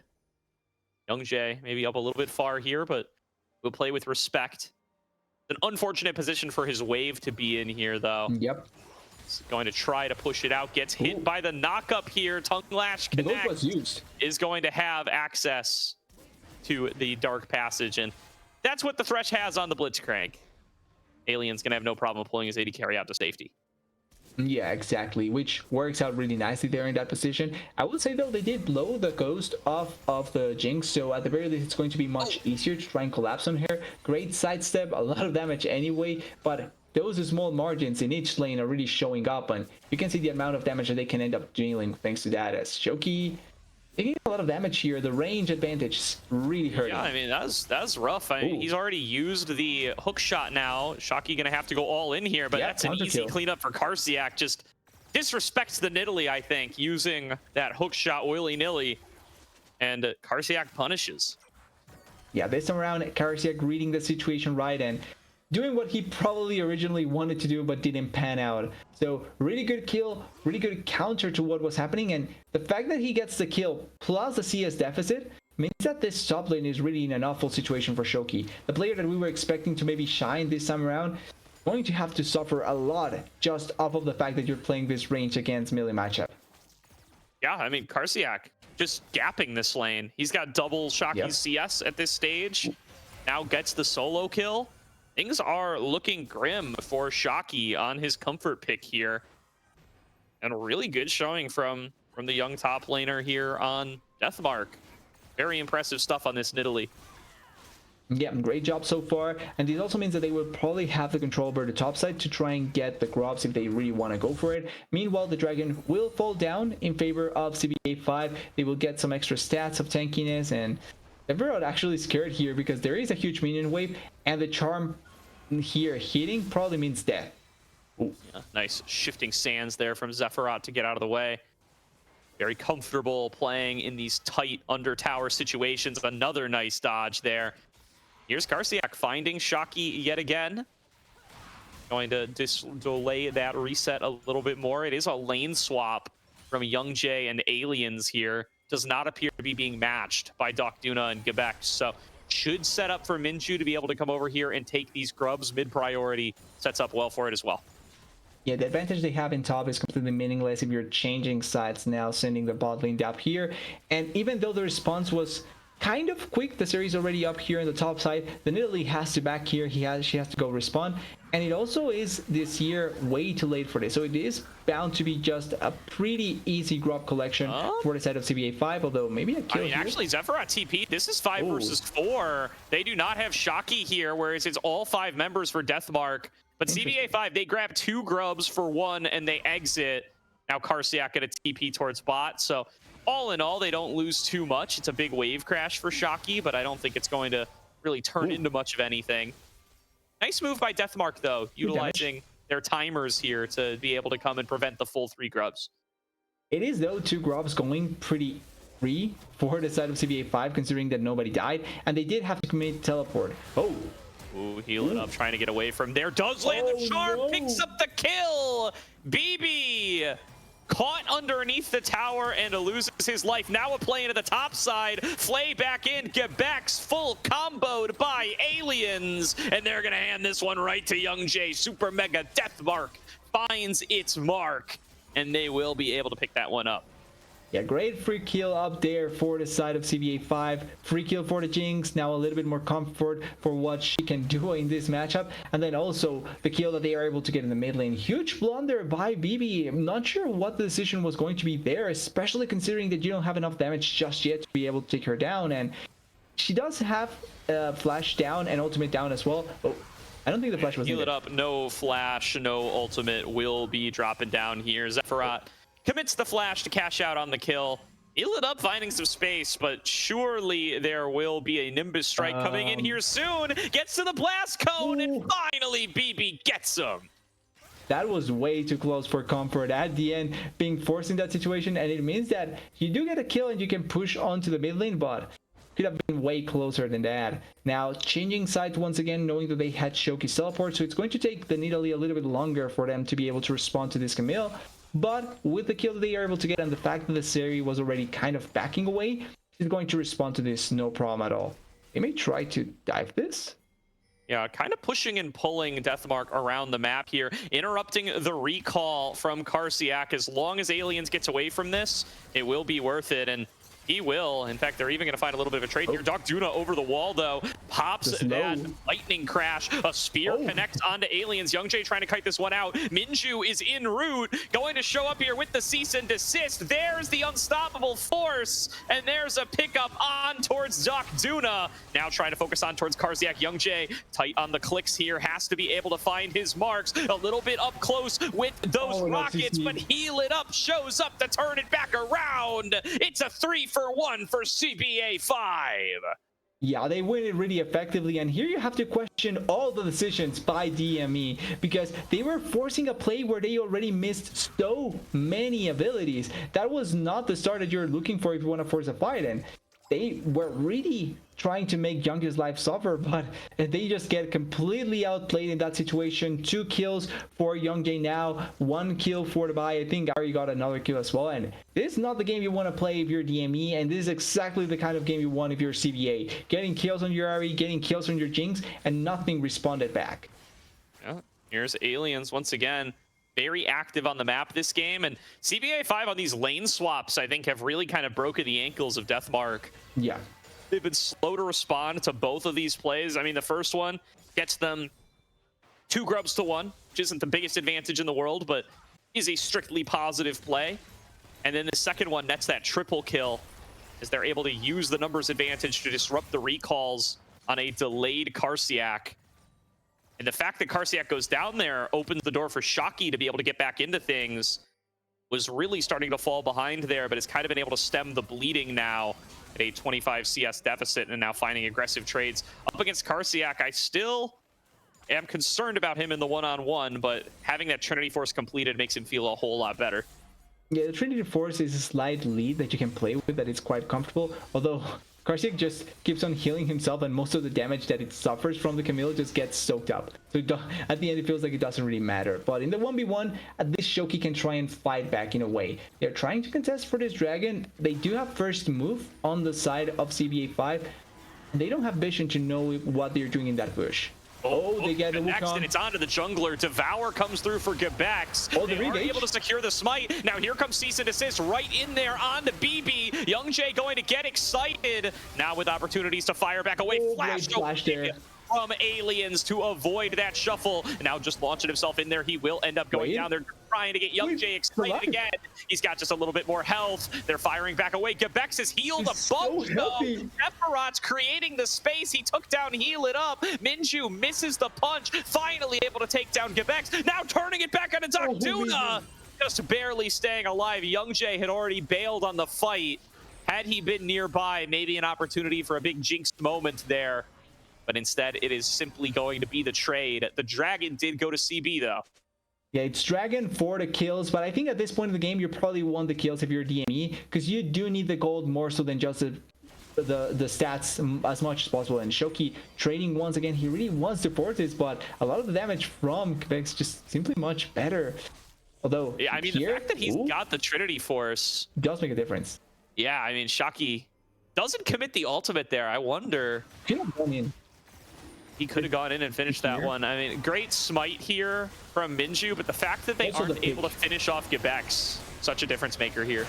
The initial pick is also really important because forces out the devour of the Tamkin so early on, and that extra shielding value for someone like the Seri, for someone like this Azir, could have made also the fight easier for them to try and play it out. But here, going in, dying for free, then the amount of heal, like you were mentioning, Quebex gets so much health back. After failing here, he gets the level up of the death, so then he can try and last longer of this fight. I think that if he just continues forward and hits the Bai just with an auto attack, probably survives longer because he has grasp, so he gets the extra heal from that plus the shielding that he was going to get. I think he lasts a little bit longer and Bai dies much quicker, but at the end it's a victory for DME.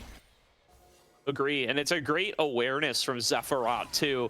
Knows that the excitement has expired, knows that Heal It Up has no cooldowns, knows that Minju has no cooldowns, and just steps up on the Azir to chase down Heal It Up, pretty much solo kill him and force Youngjae out of the fight, as Shocky getting things started on towards Karsiak again. Full combo here from the Vi, didn't connect the Volt Breaker, doesn't need to, as Heal It Up and Sephiroth are duking it out again, and it's Sephiroth forcing back his lane opponent.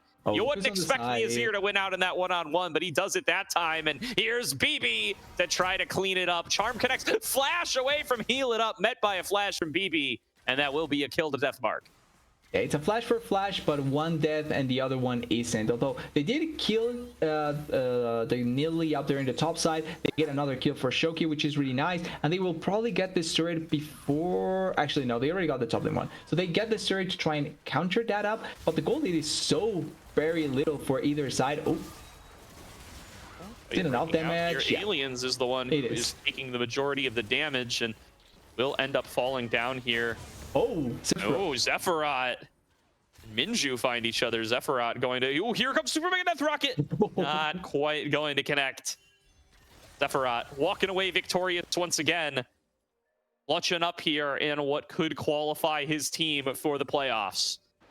Yeah, they are playing just on the knife's edge, but Zephyrat has been doing a really good job at being on the border of carrying each and every fight. He has missed some of the Emperor's Divide, but still his damage has been extremely high, really going to show that this hero can do so much if he just gets the space for it. And then even though he hasn't really like shined compared to what this Nidalee started to look at like at the start of the game, I still think that it's a strong enough pick that has been able to do a lot of damage onto Shoki and able to keep the Camille at bay so far. It is also forcing the attention of Minju to try and help Shoki out a little bit.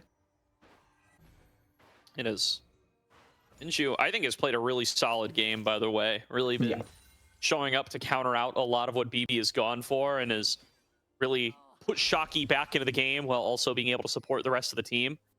Young Jay at 3-0 in a position to have a Doc Duna-like experience, but Doc Duna's not out of it either.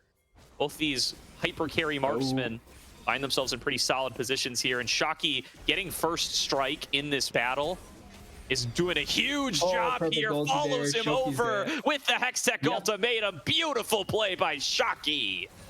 A perfect play there by Shoki. Huge disrespect by the Nidalee, and Vian just paying the price with her life, and that means that now there's a slight chance for this dragon to be much freer for them, as Les Minju getting jumped on here, going to end up falling down. I may have caster cursed the boy a little bit there. Yep. That was a big error, and it will make it a 4v4 on the map. Karsiak respawning first. That's such a huge pick. Stops Soul Point, stops the advantage that they had in the 4v5, and now, well, actually, Zephyrat teleported away. No, they're not going to look for it. It's still, Smite advantage is way too much. So they don't even lose anything on the turret on the side. That's such a big pick that they were able to find on Minju, and kind of questionable why he was trying to be so far away when the rest of the team was on the other side. And PVS appearing in Twitch chat does provide confirmation. Mint Gaming 2-0 over Weber State. Mint Gaming will be moving on to the ACL playoffs. Let's go. Finally, for I don't know how long. Congrats on PBS. We have now an infiltrated member of the Aegis production team inside of the ACL playoffs, which is the first. Yeah, I mean, I don't even know why I sit back and think for a second. I was like, is it the first? Yeah, it's the first. Yeah, I'm 100% sure it's the first. So, other than that, all the other series still ongoing. We'll update as we learn more. Flippers versus Tempest has been rescheduled to tomorrow, so we will not know all the teams tonight. That will also delay the release of the All-Stars voting. So, folding over that one a little bit, but what can you do? Of course, we have PBS as number one. Maybe. CVA 5 and DeathMark locked in here, though. They're not concerned about the other matches. Yep. Could be the end of CB's season here if they are not able to pull back into this one. DeathMark with that last dragon pulling into the gold lead and stopping the stacking towards Ocean Soul. Oh, Shoki is online, though. Starting to win out in his one-on-one up against Karsiak. That may be a major tipping point. Yeah, finally, after the difficult times that he was suffering before, he's now finally not only able to get a couple of kills back in his favor, but he also got multiple of the CS that he was missing. Oh, Aliens found by Gavex, going to flash away, does get stunned up. Here's Minju over the wall. A 4 versus 5, though. Shoki still pushing in the side lane while Karsiak is hovering around mid. The fact that CVA 5 are successfully able to disengage this, it does cost them Aliens' flash. But I think this is an inner turret for Shoki. I don't think Karsiak is too far away from the Karsiak damage. Will get back here in time to be able to mostly answer. So it's not going to be the whole turret, just about half of it. Shoki at this point really is dealing so much damage already on the second part of the queue, and Karsiak is really trying to go back, but it's all on the out attack that you're able to get on the side. In the process, though, they have completed open space. They don't know about this. I really love this play, especially because with an here, you can really try and rush it as quickly as possible. May lose the mid lane or the mid lane tier 1. I think it's completely worth it.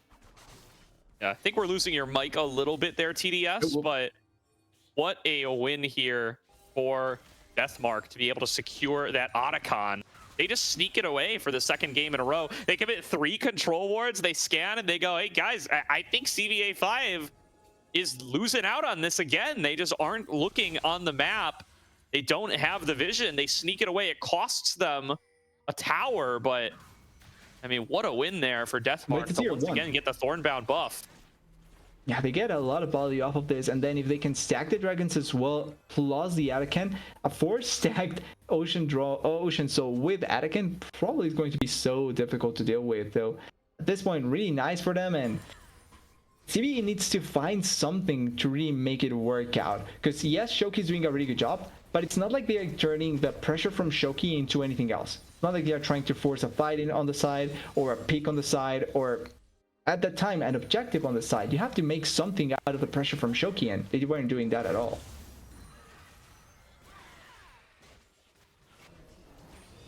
Now, so going to have a little bit of a lull now. We wait for the next 5 minutes of doom. 60 seconds to go. 5 minutes of death. You know what? That's a hilarious concept that I actually agree, and I hope that the change that they were talking. Shoki maybe a little bit caught here. Already did use his hook shot. Not even going to blow the flash. Knows that he's done for. Kill credit to Quebecs. Yeah, they may be trying to do the same here onto the Nidalee. There is a turret though in the middle, which makes it a little bit more difficult. So yeah, 1-0. I do think the flash is obviously awful to try and blow away. Oh no, yeah, Quebec's dead. He's more than likely dead here. And now heal it up, getting chased on down, nearly going to be finished off. Does manage to flash away from Karsiak, and he will pick up the kill. Karsiak overplays his hand. And CBA5 now with a numbers advantage on the map as the dragon spawns. Shoki can TP to this. Yeah, that is such a bad thing. And now Gipix as well. Maybe dead. It's at least getting forced off of the play. Not going to be able to be a frontliner. I do want to see them move for this dragon right now, though. They have TP on both these solo laners in the base, but they're playing it so slow.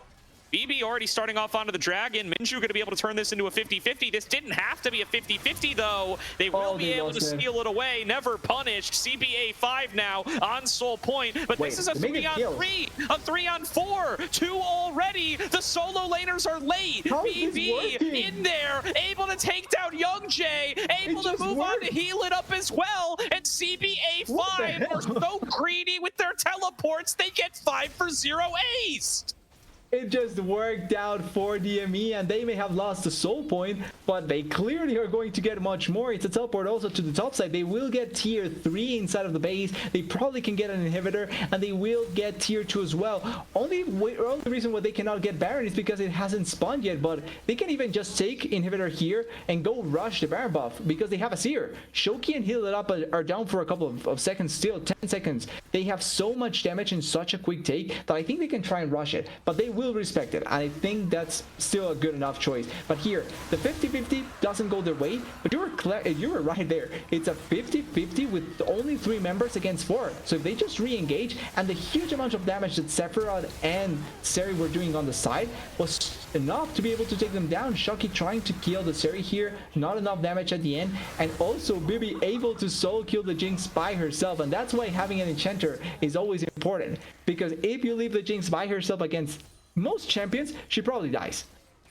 CBA5 earned a 5 versus 4 to secure their Dragon Soul point fair and square, and they turned it voluntarily into a 3 versus 4. Yeah, I'm not really sure why that was a choice there. Close pick, but like it has to be overconfidence. Like after you kill someone, in most cases you see the enemy team decide against trying to go for the objective, and I feel like at that point they thought that they were going to be completely fine, but maybe they were expecting the damage from both the Steri and the Seer to be that high and forcing the fight so easily on them. I mean, we had better win the game off these teleports, boys. I cannot believe it. Or this is just destiny pushing us towards the 2-0 mainstream curse. Could be one as well. We're one game away from this is a game that looked like it could have been the game number 3. But CBA 5 now find themselves at a solid deficit. Quebec spaces is engaged. Young Jay going to be able to flash over, creating himself a little bit of space here. Heal it up. Going to be able to find the charm. That's an excited Jinx, but they have lost their own support. Aliens drop down to the other side. Shocky brawling down here with Karsiak. It's a 3-on-3 in and around the Baron. So and heal it up, taking big abuse over the wall. Double shuffle back from Sephiroth. And the veteran mid laner makes it happen. TP in from Shocky. That is not a better way to use it. Doc Duna gonna try to chase him down. BB here for the backup, and that could be the final nail in the coffin. DeathMark they're just going looking to put a DeathMark onto CPA 5 and secure themselves a spot in the ACL playoffs.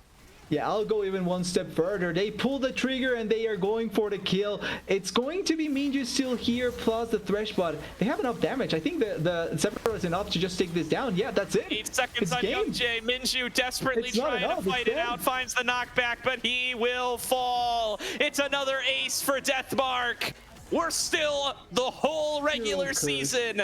Only 2-0 series on mainstream.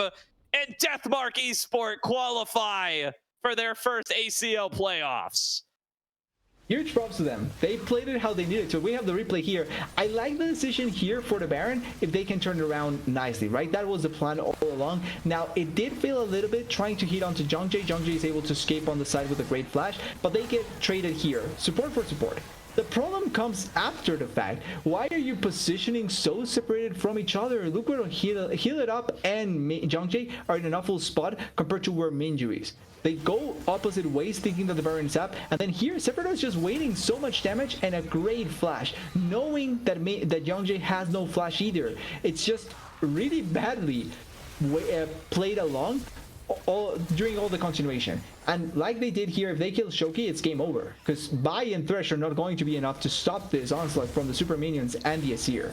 Such a weird sequence of decisions coming in from CBA 5 that really make this game go the way of DME, because after they killed the Nidalee in the Reaver, that should have been game.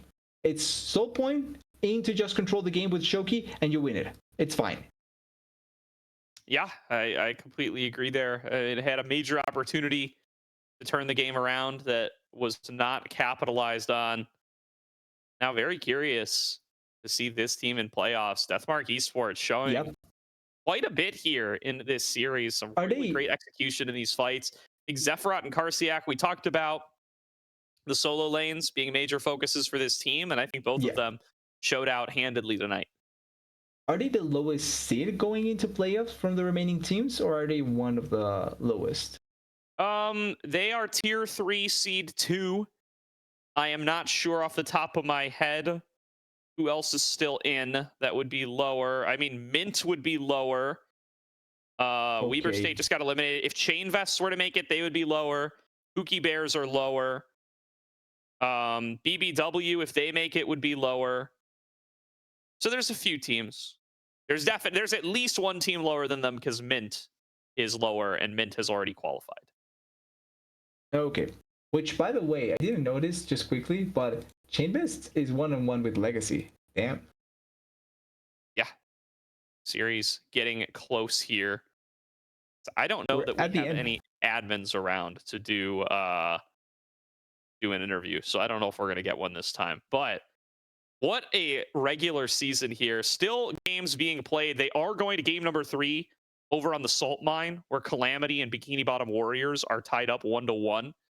So we are going to send you guys over there before too long. But what a great series here tonight. I'm super excited for these playoffs that are going to kick off this Friday.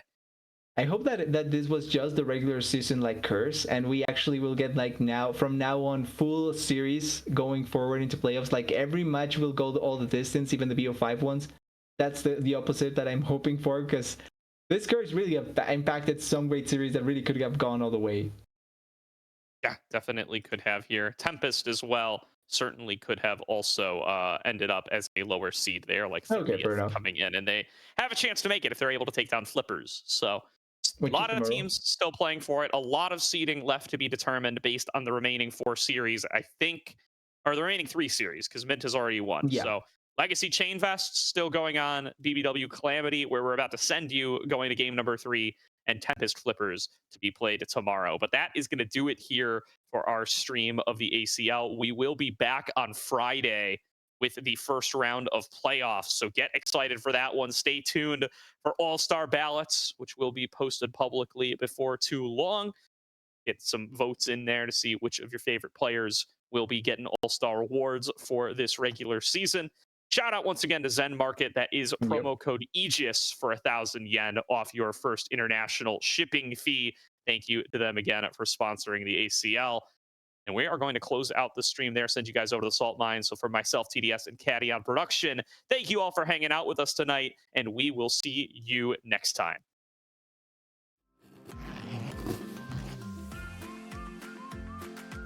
Zen Market. Zen Market. Zen Market. Zen Market. Zen Market. Zen Market. ありがとうございます。ありがとうございます。ありがとうございます。